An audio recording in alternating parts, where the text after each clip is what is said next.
Hello friends, মিতার রন্ধনশালায় সকলকে স্বাগত। আর আমি মিতা।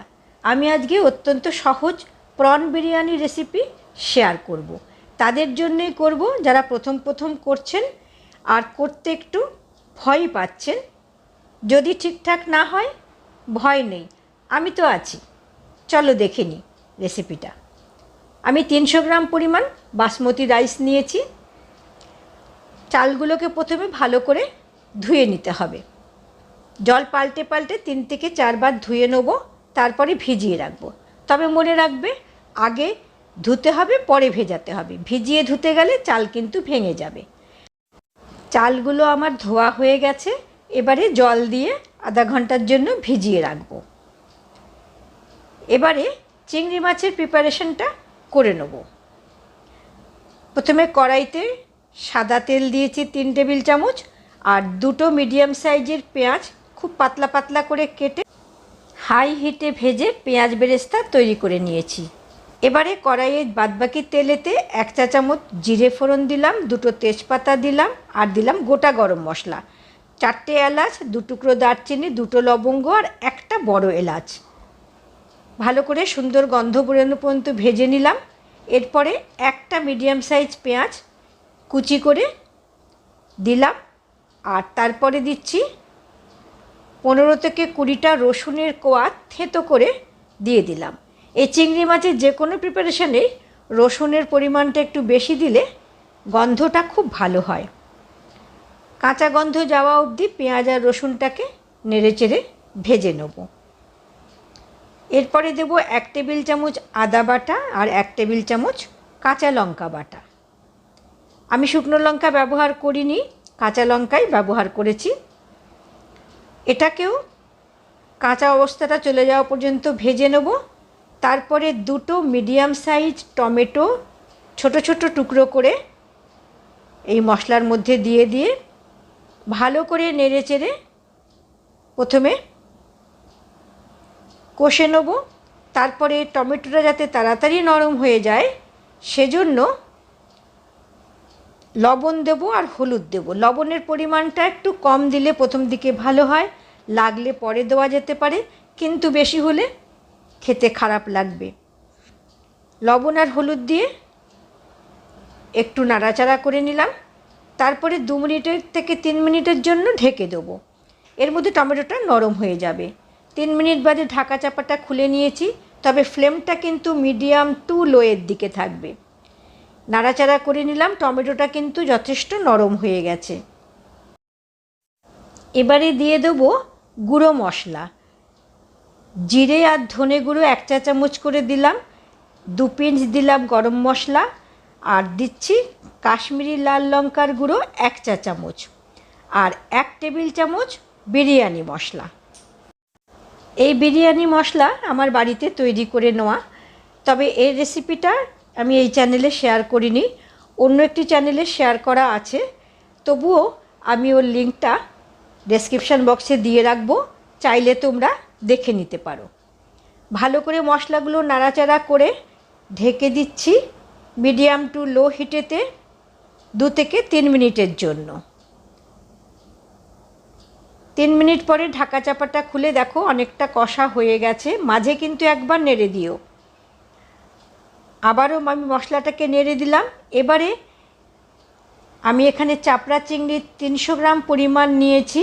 ভালো করে ধুয়ে লবণ হলুদ আর সামান্য গোলমরিচ দিয়ে 15-20 মিনিট আগে ম্যারিনেট করে রেখেছিলাম।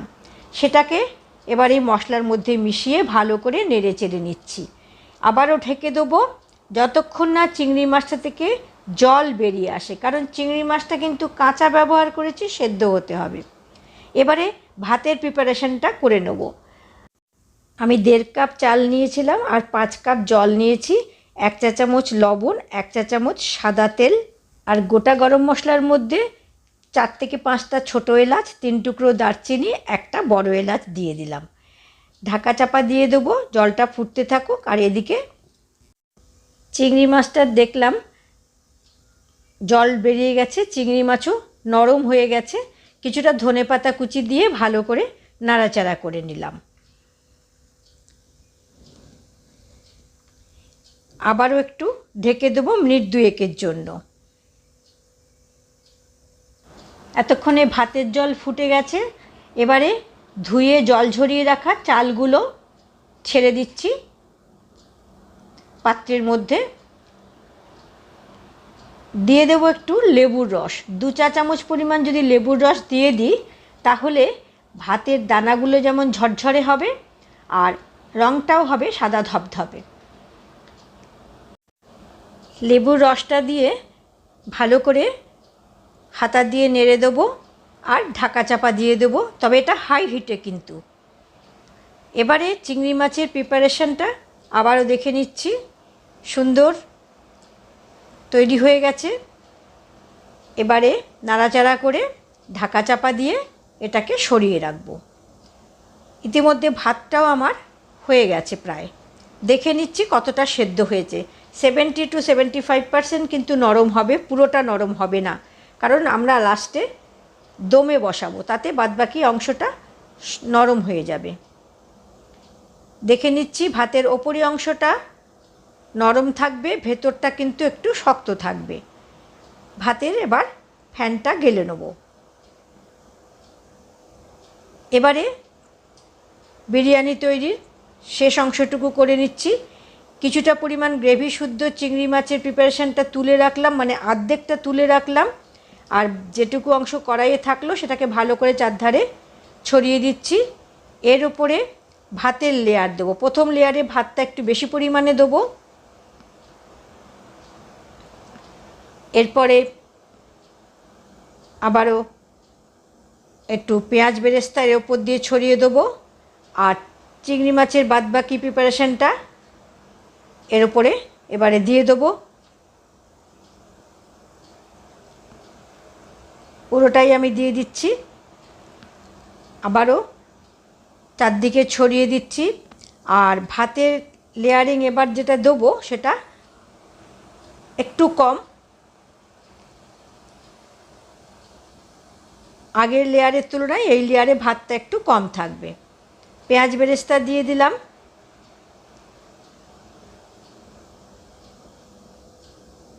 ধনেপাতা কুচি দিয়ে দিলাম, আর দিচ্ছি জাফরান ভেজানো দুধ। মানে আমি কিছুক্ষণ আগে, মানে মিনিট 15 আগে উষ্ণ গরম দুধে 10 থেকে 15টা জাফরানের স্ট্যান্ড নিয়ে ভিজিয়ে রেখেছিলাম, সেটাকে দিয়ে দিলাম। আর দিচ্ছি 1 চা চামচ করে রোজ ওয়াটার আর কেওড়া ওয়াটার। এবারে ঢেকে দিয়ে একেবারে সিমে 6 থেকে 7 মিনিট বসিয়ে রাখবো। এবারে দেখো কত সুন্দর চালগুলো ঝরঝরে হয়ে রয়েছে। পুরোটা কিন্তু ঘেঁটে দিও না, তাহলে পুরো ভাতটা হলুদ হয়ে যাবে, দেখতে ভালো লাগবে না। সাদা হলুদ মেশানো থাকলে দেখতে বেশ ভালো লাগে। তলায় ধরে যায়নি, দেখে নিয়েছো। ঢেকে রাখো, এবারে পরিবেশন করে দিচ্ছি। আমার প্রন বিরিয়ানি একদম তৈরি হয়ে গেছে। দেখতে কত সুন্দর হয়েছে, খেতেও কিন্তু খুব ভালো হবে। একবার বাড়িতে তৈরি করে দেখো, আর কেমন হয়েছে আমাকে কমেন্ট করে জানিও। ভালো লাগলে ভিডিওটাতে একটা লাইক দিও, আর চ্যানেলের নতুন বন্ধু হয়ে থাকলে চ্যানেলটাকে সাবস্ক্রাইব করে বেল আইকনটাকে প্রেস করে অল নোটিফিকেশানটিকে অন করে রেখো, যাতে পরবর্তী নতুন ভিডিও আপডেটের সঙ্গে সঙ্গে তোমার কাছে নোটিফিকেশানটি পৌঁছে যায়। সবাই ভালো থেকো, সুস্থ থেকো, সবাইকে ভালো রেখো। আরেকটা রিকোয়েস্ট রইল, বাড়িতে অতিবয়স্ক কেউ থাকলে তোমার ওই ব্যস্ত জীবনের সময়ের মধ্যে থেকে একটু সময় তাদের জন্যও রেখো। আজ এই পর্যন্তই, আবার দেখা হবে নতুন কোনো রেসিপি নিয়ে পরবর্তী ভিডিওতে। ধন্যবাদ।